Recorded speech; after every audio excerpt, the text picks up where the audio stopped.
কাল ডাক্তার দেখাতে গিয়েছিলাম সোদপুরে। তা ফেরার পথে দেখি সোদপুর সুপার মার্কেটে সরস্বতী ঠাকুর বিক্রির হাট বসেছে।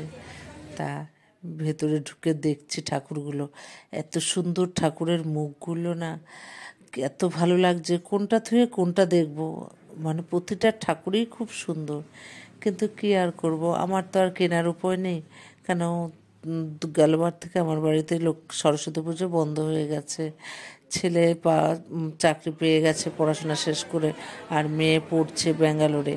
যাও মানে এবারে এখানে থাকলে না পুজো করতাম, কিন্তু ও তো এখানে থাকে না, ও ব্যাঙ্গালোরে রয়েছে। এখন ব্যাঙ্গালোরেই ও ছোটোখাটো একটু পুজো করছে, কিন্তু সরস্বতী ঠাকুর মুখগুলো দেখছি এত ভালো লাগছে।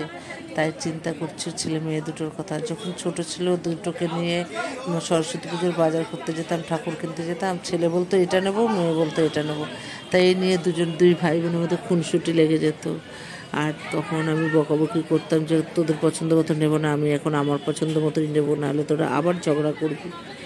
তাকে এখন তাই ভাবি যে কেন করতাম এরকম, তোদের পছন্দ মতো নিলেই ভালো হতো। কী করে সময়গুলো মানে চলে যায় বুঝতেও পারি না। তার ভিডিওটা তোমাদের সাথে একটু শেয়ার করলাম, মনের কষ্টটা দূর হলো। ভীষণ কষ্ট হচ্ছিল ভিডিওটা করতে।